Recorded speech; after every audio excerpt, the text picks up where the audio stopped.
कभी सोचा है केचप बॉटल से इतनी आसानी से क्यों नहीं निकलता? या फिर जब चॉकलेट पिघलती है तो वो बहती कैसे है? इन सब का जवाब छिपा है फिजिक्स में।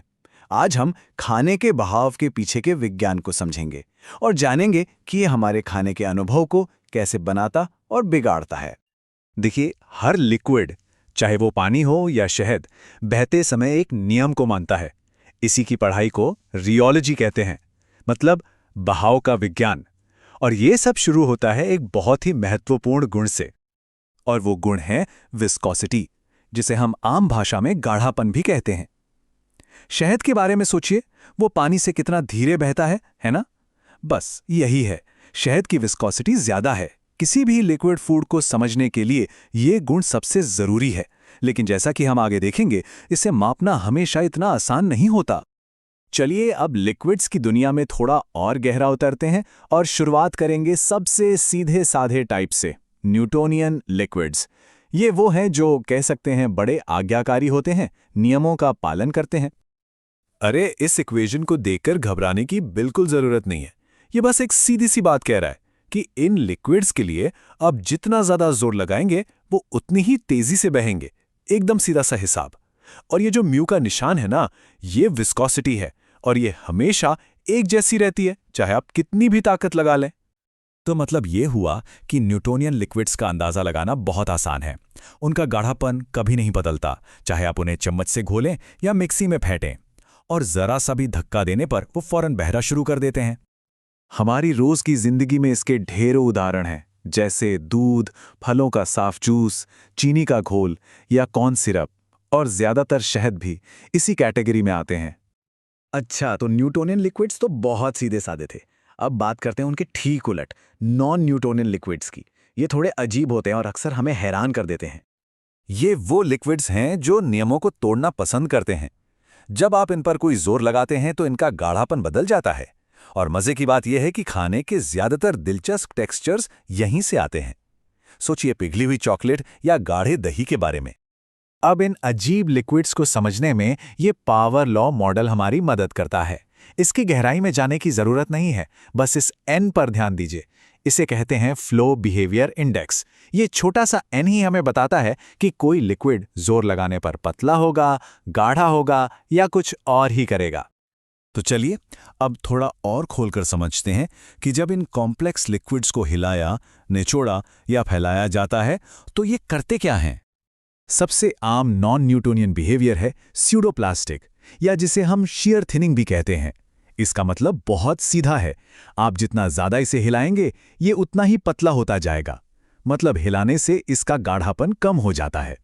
इसके कुछ बहुत बढ़िया उदाहरण है फलों और सब्जियों की प्यूरी, पिघली हुई चॉकलेट या फिर फलों के गाढ़े जूस। आपने खुद देखा होगा कि इन्हें हिलाने से इन्हें डालना कितना आसान हो जाता है। आप देखते हैं शियर थिनिंग का एकदम उल्टा, जिसे कहते हैं शियर थिकनिंग। यहां पर आप जितना ज्यादा जोर लगाएंगे लिक्विड उतना ही ज्यादा गाढ़ा होता जाएगा। इसका सबसे क्लासिक उदाहरण है कॉर्नस्टार्च और पानी का मिक्सचर। अगर आप इसे धीरे धीरे हिलाएंगे तो ये लिक्विड जैसा लगेगा, लेकिन इस पर जोर से मुक्का मारिए और ये अचानक पत्थर जैसा ठोस बन जाता है। ये एक बड़ा मजेदार एक्सपेरिमेंट है, घर पर करके देख सकते हैं। ये स्लाइड इन दोनों व्यवहारों को एक साथ बहुत अच्छे से दिखाती है। बाईं तरफ है शियर थिनिंग। देखिए, जैसे जैसे स्ट्रेस बढ़ता है विस्कोसिटी यानी गाढ़ापन कम हो जाता है।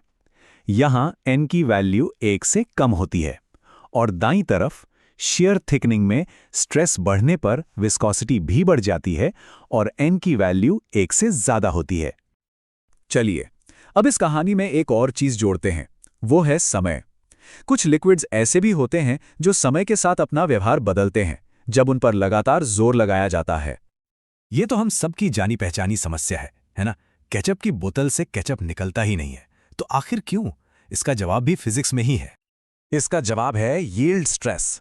इसे एक जिद्दी दरवाजे की तरह समझिए। उसे खोलने के लिए आपको एक खास मात्रा में ताकत लगानी ही पड़ती है। उससे कम कोई भी धक्का बेकार है। केचप के साथ भी बिल्कुल यही होता है। उसे बहने के लिए एक धक्का चाहिए होता है। तो केचप एक प्लास्टिक लिक्विड है। ये अपनी जगह पर एक ठोस की तरह तब तक अड़ा रहता है जब तक आप बोतल को जोर से हिलाकर या थपथपाकर उस यील्ड स्ट्रेस को पार नहीं कर देते। जैसे ही वो सीमा पार होती है, ये अचानक बहने लगता है। समय से जुड़ा एक और दिलचस्प गुण है थिक्सोट्रॉपी। यहाँ लिक्विड सिर्फ हिलाने पर पतला नहीं होता, बल्कि ये इस बात पर भी निर्भर करता है कि आप उसे कितनी देर तक हिलाते हैं। ऐसा इसलिए होता है क्योंकि हिलाने से उसकी अंदरूनी बनावट टूट जाती है, जिससे वापस बनने में थोड़ा वक्त लगता है। तो ये सारी फिजिक्स सुनने में तो दिलचस्प है, लेकिन इसका हमारे खाने के अनुभव से क्या लेना देना है? भाई सब कुछ। चलिए इस विज्ञान को माउथ फील यानी मुंह में महसूस होने वाले एहसास से जोड़ते हैं। असल में जिसे हम माउथ फील कहते हैं, वो कुछ और नहीं बल्कि रियोलॉजी का ही अनुभव है। किसी चीज का हार्ड या सॉफ्ट होना, उसका चिपचिपापन, जीभ पर उसका फिसलना, ये सब हमारे मुंह के अंदर काम कर रही फिजिक्स ही है। फूड साइंटिस्ट इन्हीं सिद्धांतों का इस्तेमाल करके हमारे पसंदीदा स्नैक्स का एकदम परफेक्ट टेक्सचर बनाते हैं। एक कुरकुरे चिप्स से लेकर मलाईदार दही तक, ये सब कंट्रोल की हुई रियोलॉजी का ही कमाल है। तो अगली बार जब कुछ खाएं तो एक पल के लिए रुकिएगा। आपका खाना आपसे फिजिक्स के जरिए बात कर रहा है। वो आपको क्या बता रहा है?